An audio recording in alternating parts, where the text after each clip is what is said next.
Decompressed, brutally, in an instant, the 6 men of the Byford Dolphin oil rig found themselves in history's most horrific diving accident.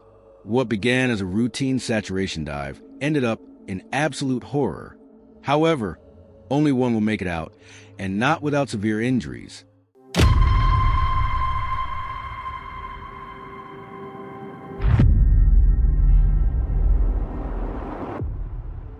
In the cold, gray waters of the North Sea, 110 miles off the coast of Scotland, a semi-submersible drilling rig called the Byford Dolphin stood as a steel sentinel above the depths. It was November 5th, 1983, a day like any other aboard the rig. The air was sharp, the sea steady, and the crew prepared to execute what had become routine. Saturation diving operations had allowed workers to live under pressure in specially designed chambers, enabling them to work at extreme depths for extended periods without constantly repressurizing. The Byford Dolphin was no stranger to the harsh conditions of offshore drilling. Built in the 1970s and operated by Dolphin Drilling Company, the rig had weathered the worst the sea had to offer. The divers who worked it were among the most skilled in the world, men who lived between two worlds, the surface and black, silent pressure of the deep. Saturation diving, though risky, was a marvel of modern engineering. Divers would ascend inside a pressurized metal chamber called a diving bell. It was no bigger than a small elevator and connected to the rig's larger decompression chambers. Once inside, they were transferred into a series of steel rooms pressurized to match the deep-sea environment, up to 9 atmospheres of pressure. On this day, 4 men were at the center of the operation. 2 of them, divers Edwin Coward and Roy Lucas, were resting inside the pressurized living chambers, recovering between shifts. Another diver, Bjorn Javer Bergersen, had just returned with his partner, Troels Hellevik, inside the diving bell after a work excursion outside the rig. At the controls were 2 tenders, experienced topside technicians whose job it was to operate the machinery that linked the diving bell to the chamber system. Their job was exacting and their margin for error razor thin. The process of opening, closing, pressurizing, and depressurizing these steel compartments required perfect coordination. But that morning, something went fatally wrong. The transfer procedure was nearly complete. Bjorn and Troels had entered the diving bell after completing their shift underwater, and the 2 tenders, William Crammond and Martin Saunders, were preparing to secure the system and begin decompression. Everything appeared routine. But in high-pressure operations like these, routine can be deceptive. What happened next took no more than a second or 2, just long enough to break the fragile boundary between life and death. As the tenders worked the external clamps, one of them mistakenly opened the clamp that sealed the diving bell from the chamber system before closing the inner pressure door between bell and the living chambers. It was a catastrophic misstep. In an instant, the pressure inside the chambers dropped from 9 atmospheres to 1, the same as sea-level air. That kind of decompression is not survivable. It's not painful. It's not even something the human brain can process. It's just over. The compressed gas inside the bodies of the 3 men in the chamber, Edwin Coward, Roy Lucas, and Troels Hellevik, exploded outward. The nitrogen in their blood instantly expanded, turning into boiling gas. Their organs ruptured. Blood vessels burst. It was like being hit from inside by a bomb. But the horror didn't end there. Troels Hellevik, the diver who had just returned to the system, was standing right by the hatch, the weakest point. When the clamp opened, the pressure difference sucked him violently through an opening just 24 inches wide. His body didn't simply pass through. It was forced. The immense force tore his body apart. His internal organs were ejected, his spine snapped, and parts of his body were found scattered across the rig. It wasn't death. It was destruction.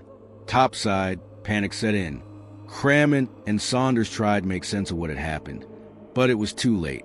The accident had lasted less than a second, and 4 lives were gone, 3 inside the chamber and 1 tending the operation, who died from the force and trauma of the decompression blast. Martin Saunders was the only survivor inside the system. He had just barely made it into the chamber and was shielded by a partially closed hatch. He was injured but alive. The rest were beyond saving. The aftermath of the Byford Dolphin accident was not just grief. It was confusion, disbelief, and a desperate need for answers. How could a high-tech, tightly controlled operation go so catastrophically wrong in an instant? A full investigation was launched, and what it uncovered was chilling. The system used aboard the Byford Dolphin at the time lacked something critical, an interlocking safety mechanism. In modern saturation diving systems, there are built-in safeguards that physically prevent the outer clam from being opened unless the internal chamber doors are fully sealed. These fail-safes are meant to stop exactly the kind of disaster that happened on November 5, 1983. But the Byford Dolphin system didn't have those protections. It relied entirely on manual procedures and human discipline. And when you're working under extreme stress, fatigue, and pressure, human error becomes a matter when, not if, the diver tenders, Crammond and Saunders, were experienced. But even the best-trained operators can make a mistake when safety depends on memory rather than design. The sequence they were trained to follow had a fatal gap. It allowed for the clam to be opened before confirming the inner hatch was shut. And on that day, that gap cost 4 men their lives. To make matters worse, the rig's equipment was outdated. Industry experts had raised concerns long before the accident, pointing out that the diving system was not up to modern standards. But cost-cutting and inertia kept those warnings from turning into action. The report issued by Norway's investigative body didn't mince words. The accident was preventable. It wasn't an act of God. It wasn't a freak event. It was a failure of engineering, a failure of oversight, and a failure to prioritize safety in one of the most dangerous jobs on Earth. The families of the victims were left devastated. They demanded accountability. But in the end, no one was criminally charged. The oil company made private settlements, but no public trial ever addressed the full scale of what went wrong. The accident became a case study, not a courtroom battle. For years, the diving community held its breath every time a similar operation was conducted. Eventually, stricter regulations were enforced and newer systems adopted automatic safeguards. But for many, it came far too late.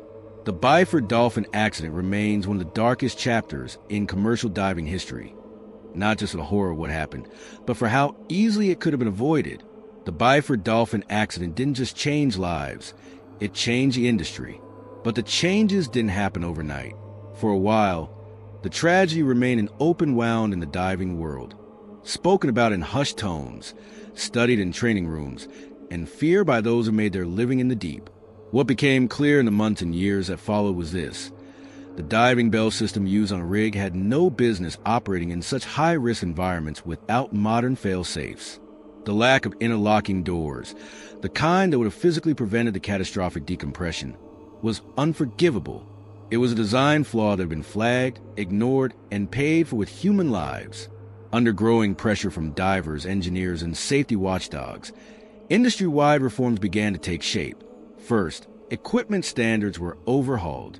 Any deep-sea diving system without an interlocking mechanism was either retrofitted or retired. Safety protocols were rewritten. Divers and tenders were retrained with updated checklists and stricter verification steps.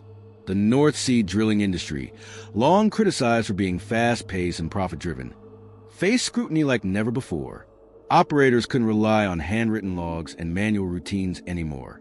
They had to embrace the science of pressure systems, the psychology of fatigue, and the reality that human error is inevitable but preventable with the right tools. But beyond regulations and hardware upgrades, the Byford Dolphin tragedy left a deeper imprint, a cultural one. Divers began to speak more openly about risk, about the fear that sits behind every breath in a Chamber 9 atmospheres deep, about the need to speak up when something feels off, even if it means pushing back against authority or routine. The story also reached outside the industry. It captured the public imagination for its sheer brutality. Newspapers described the victims' injuries in vivid, haunting detail.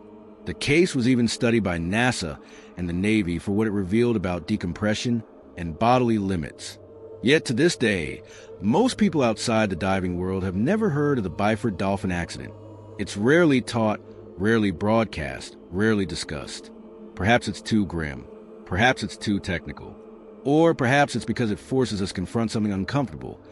That even in the modern age, with all our machines and systems, we are still fragile creatures in a world not built for us. In the end, the legacy of Byford Dolphin is twofold. It is a warning and a call to action. A warning that the ocean is not a workplace that forgives shortcuts, and a call to action that those who send others into the depths have a responsibility that cannot be compromised by cost or complacency. Because for every diver who descends into the dark, there's a family waiting at the surface. And no job, no resource, no operation is worth what happened that day in 1983. In the late summer of 1979, the North Sea was, as it often is, gray, cold, and hostile. Beneath its surface, vast oil operations were underway, supported by a fleet of ships, rigs, and divers trained to work in some of the most extreme environments on Earth. Among those vessels was the MS Wildrake, a commercial diving support ship contracted to help maintain underwater oil infrastructure. It was outfitted with a saturation diving system, complete with diving bell, essentially a small, pressurized capsule that could be lowered deep into the sea to deliver divers to the ocean floor. On August 20th, two experienced American divers, Richard Walker and Victor Guille, were preparing for what should have been a routine operation. Both men were professionals. They knew the risks of saturation diving, and they had worked at similar depths before. But no amount of training could have prepared them for what was about to happen. The dive called for the bell to be lowered to a depth of 525 feet, roughly the height of a 50-story building underwater. At that depth, survival depends entirely on technology. The bell must remain pressurized, connected by cables and umbilicals that supply it with electricity, heat, communications, and most importantly, a way back to the surface. The procedure started normally. Walker and Guille entered the bell and began their descent. But just after reaching their target depth, something went catastrophically wrong. As the diving bell descended into the dark, frigid depths, everything seemed to be going according to plan. But suddenly, at about 525 feet, the lifeline, the heavy steel cable known as the lift wire that connected the bell to the ship, snapped or became detached. This wire was the diver's only link to the surface. Without it, the bell was stranded, floating helplessly on its own. The consequences were immediate and terrifying. The diving bell's electricity and heating systems were supplied through this cable. Without power, the small chamber quickly lost heat. The temperature inside began to drop rapidly, sending the two divers into a life-threatening situation.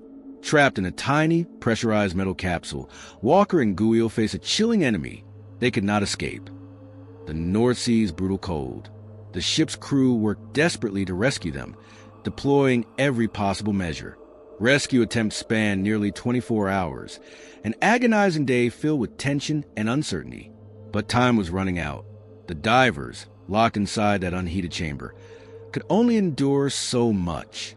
When the bell was finally retrieved and brought back to the surface, Richard Walker and Victor Guille were found lifeless, victims of hypothermia, their bodies having succumbed to the cold darkness they could not escape. The Wildrake accident shook the offshore diving community to its core. It was a grim reminder of how unforgiving the underwater world can be. Even when safety procedures seem thorough, disaster can still strike.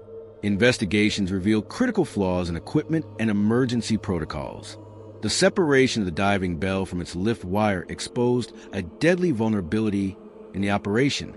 As a result, the industry took swift action. New safety measures were introduced to prevent similar cable failures. Backup systems for power and heat were mandated for diving bells, ensuring that divers wouldn't be left stranded in freezing darkness without life support. Emergency rescue procedures were revamped to speed up response times and improve communication between divers and surface teams. But beyond the technical changes, the Wildrake tragedy also reinforced an essential truth: human lives are fragile, especially deep underwater. Every diver and every company operating in the deep sea now understands that no job is worth risking lives without the utmost caution. The legacy of Walker and Guille lives on, not just as names in a tragic story, but as catalysts for safer diving practices that continue to protect lives today. These tragic stories remind us how unpredictable the ocean can be. Have you ever faced a moment where pushing limits felt both thrilling and dangerous?